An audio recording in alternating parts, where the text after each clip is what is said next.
আপ্যায়ন করতাম, ওরা তো কোনো আপ্যায়নই করা হয় নাই। কিসের অভিনেতা অভিনেত্রী? এরা সবচেয়ে বড় হইলে এরা খুনি। যারা খুনির সাথে যারা সায় দেয়, খুনির দল করে, তারা কখনো অভিনেতা অভিনেত্রী হতে পারে না। বাকি দলে ছাড়ে, শেখ হাসিনা দলে ছাড়ে না। এখন বাংলাদেশের জনগণ শেখ হাসিনাকে ধরছে, এই জন্য পালাইয়া গেছে। আর এই কুত্তা লীগ, এগুলা কুত্তা লীগের দোষর। এই কুত্তা লীগের দোষরা এখনো বুক পিলাইয়া চলার চেষ্টা করতেছে, তাই ওদেরকে ধরা হচ্ছে। আমরা খুঁজতেছি যেখানে পাবো এই গংদেরকে।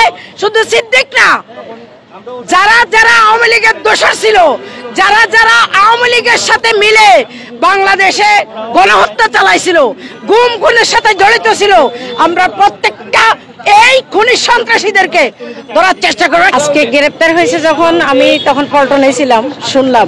আমরা কিন্তু অনেকদিন থেকেই আমরা এই সিদ্দিক গংদেরকে আমরা খুঁজতেছিলাম, যে সিদ্দিক গংরা যখন ছাত্র জনতার উপরে আন্দোলন চলতেছিল, তখন কিন্তু আলো আসবে গ্রুপ নামের একটা গ্রুপ করছিল অরুণা বিশ্বাস সহ, সে তাদেরই সদস্য, তারও সদস্য।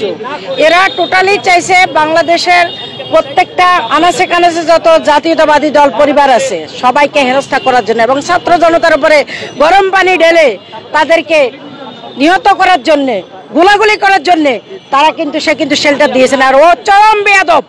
আমি যদি সামনে ওরে খালি আমার সামনে পড়তো, তাহলে ওরে ভালোভাবে আর আপ্যায়ন করতাম। ওরা তো কোনো আপ্যায়নই করা হয় নাই। ভদ্রভাবে এখানে থানার ভিতরে নিয়ে আনা হয়েছে। আমাদের ছাত্র দলের ভাইয়েরা ভদ্র দেখা, যদি ওদের মতো অভদ্র, আওয়ামী লীগের মতো কুলাঙ্গার হইতো, খুনি হইতো, তাহলে ঠিকই ওরা আত্মহত্যা করে এখন এখানে থানা শপথ করতো। তো আমাদের ভিতরে সে ভদ্রতা আছে। জাতীয়তাবাদী ছাত্র দল এবং জাতীয়তাবাদী দলের আদর্শ নীতি এগুলা শিখায় নেই, সেই জন্য ওরা ভদ্রভাবে শুধুমাত্র গেঞ্জি ছিঁড়া হয়েছে, আর কিছুই হয় নাই। ওর আপ্যায়ন কম হয়ে গেছে। ও আমাদের সম্মানিত সিনিয়র ভাইস চেয়ারম্যান জনাব তারেক রহমানকে বলেছিল যে উনি নাকি খুনি, লন্ডনে বসে আছে, ওনাকে নাকি লন্ডন থেকে বাংলাদেশে এনে বারবার ফাঁসিতে ঝুলানো হবে। এখন আমি আপনাদের মিডিয়ার মাধ্যমে বলতে চাই, ওই খুনি লীগের দোষর সিদ্দিক, তোর এখন কেমন লাগছে? তোরা এখন কতবার ফাঁসিতে ঝুলানো হবে সেটা নিয়ে চিন্তা কর। যে তোরা সম্মানিত ভাইস চেয়ারম্যান তারেক রহমান, তাকে ফাঁসিতে ঝুলানোর কথা বলেছিস। তারপর আপনারা জানেন যে আমাদের আন্দোলন চলাকালীন সময় আমাদের আপসহীন গণতন্ত্রের জননীকে ট্রাক দিয়ে, বালির ট্রাক দিয়ে আটকায় রাখা হয়েছিল। তখন এই সিদ্দিক গংরা, রিয়াজ, ফেরদৌস, চঞ্চল চৌধুরী এবং তারিন সহ এদের বিশাল একটা সাংস্কৃতিক অঙ্গলের কুলাঙ্গারগুলা এগুলা যাইয়া গুলশানে ওনার ওখানে হামলা করার চেষ্টা করছিল, অকথ্য ভাষায় গালিগালাজ করেছিল, বিএনপিকে মানে কবর রচনা করবে, আমাদের নেতৃবৃন্দদেরকে যা ইচ্ছে তাই ব্যবহার করেছিল। তাই এই সমস্ত খুনি হাসিনার দোষর কেউ যারা যেখানে পাবো আমরা সেখান থেকে এরকম ভাবে ধরে গণদোলায় দিয়ে তারপর পুলিশের শপথ করব। আমরা আইনের প্রতি শ্রদ্ধাশীল, আমরা আইন টোটালি হাতে তুলে নিতে চাই না, কারণ আমরা চাই এদের শিক্ষা হোক।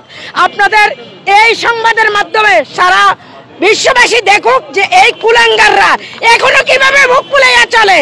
এদেরকে অ্যারেস্ট করা হয় না, কিন্তু আমাদেরকে ধরে ধরে এদেরকে বের করতে হয়, আমাদেরকে এদেরকে ধরে দিতে হয়, অথচ এদের বিরুদ্ধে কিন্তু মামলা আছে। আমরা প্রশাসনের কাছে জোর দাবি জানাবো, প্রশাসন যদি কোনো মতে কোনো উপরের উপদেষ্টার ফোন পাইয়া এদেরকে ছেড়ে দেয়, তাহলে আমরা প্রশাসনকে বলবো এটা তারা আইন বিরোধী কাজ করেছেন।